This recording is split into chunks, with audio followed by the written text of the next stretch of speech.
चौधरी साहब का ऐलान है, जो बंदा एक वक्त में ये सारा खाना खत्म करेगा उसे मुंह मांगा इनाम दिया जाएगा। Oh no! इतना सारा खाना अकेले कौन खा सकता है? ये तो इनाम ना देने वाली बात हुई। मुंह मांगा इनाम आसानी से तो नहीं मिलता। अगर तुम लोगों में दम है तो आकर खाना खाओ, वरना यहाँ से जा सकते हो। चौधरी साहब, ये तो कम से कम 100-150 रोटी है, मैं तो नहीं खा सकता। हाँ बे सांड, तू खा सकता है? नहीं, मैं भी ये नहीं खा सकता। ये हम में से कोई भी नहीं खा सकता। देख रहे हैं चौधरी साहब, मेरी तरकीब काम कर रही है। ना ही कोई मुकाबला करेगा, ना ही कोई आपसे इनाम लेगा।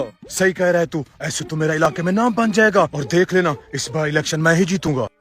हाँ भाई, है कोई माई का लाल जो ये सारा खाना खा सके? नहीं, हम नहीं खा सकते। मैं खाऊंगा ये सारा खाना। पहले चौधरी मुझसे वादा करे, अगर मैं ये सारा खाना खा गया तो मुझे मुंह मांगा इनाम मिलेगा। अबे ये गेंडा कौन है? कहीं ये सारा खाना खा ना जाए। चौधरी साहब आप परेशान ना हो, इस जैसे 4 भी आ जाए फिर भी ये खाना नहीं खा सकते। चौधरी साहब, आपस में खुसर पुसर क्यों कर रहे हो? कहीं आपकी हवा तो नहीं निकल गई? जो वो पूछ रहा है उसका जवाब दो। अपनी औकात में रहकर बात कर खबीस इंसान। जो मैंने जबान दी है वो पत्थर की लकीर है। बिठाओ इसको, मैं देखता हूँ ये सारा खाना कैसे खाता है। देख लेना चौधरी साहब, कहीं आज पत्थर की लकीर मिट न जाए।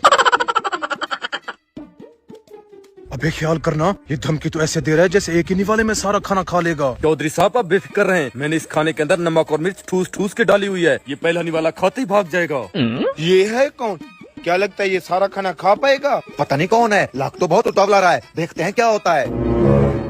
तभी लड़का कहता है, चौधरी साहब अपने पकवान चेंज करें, खाने में नमक और मिर्ची बहुत कम है। तभी मालिक हैरान होकर अपने नौकर से कहता है, हरामखोर, तूने इस खाने में किस तरह से नमक और मिर्ची डाली है? उसे तो कुछ महसूस भी नहीं हो रहा। तभी लड़का कहता है, मुझे भी कुछ समझ नहीं आ रहा है। इतने में खाना ठूस रहे लड़के के पीछे से टकला कहता है, तुम लोग इसको नहीं जानते, ये वही बंदा है जो खाने के कंपटीशन में गोल्ड मेडल जीता था। इतने में लड़का कहता है, पानी दो, खाना गले में अटक गया है। तभी एक लड़का जैसे ही पानी लेने जाता है, अगर आपने काली माँ के चमत्कारी रूप देख लिया है तो अनदेखा करने की गलती ना करें, वरना तुम्हारा बुरा समय चालू हो जाएगा। इसलिए वीडियो को एक लाइक करके चैनल को सब्सक्राइब कर देना, और हाँ, जाते जाते कमेंट में जय माँ काली लिखकर जरूर जाना। तभी छतरी पकड़े लड़का कहता है, रुको, इस चैलेंज में पानी पीना मना है। तभी एक लड़का कहता है, लेकिन ये तो चैलेंज में कहीं भी लिखा नहीं है और आपने बोला भी नहीं था। तभी खाना खा रहे लड़का बोलता है, चलेगा, मैं इसका पानी पीकर ही काम चला लूंगा, और जल्दी जल्दी पूरा खाना खाकर खत्म कर देता है और कहता है, मैं कंपटीशन जीत गया, मेरा इनाम निकालो। तभी चौधरी अपने नौकर से कहता है, अब क्या करें, ये तो पूरा खाना खा गया। तभी नौकर कहता है, पूछो साहब, इसे क्या चाहिए इनाम में? तभी चौधरी लड़के से पूछता है, बोल भाई, तुझे क्या चाहिए? तभी लड़का कहता है, चौधरी जी, मुझे 1 करोड़ और 1 स्कॉर्पियो चाहिए, वो भी ब्लैक वाली। तभी चौधरी साहब हिचकिचाते हुए बोलते हैं, ठीक है, अब तो देना ही होगा। इतना कहकर चौधरी साहब अपने नौकर का शर्ट पकड़कर कहते हैं, मैं जानता हूँ कम्बा, तू मुझे बर्बाद करके ही छोड़ेगा। इतना कहकर चौधरी साहब नौकर को मारने लगता।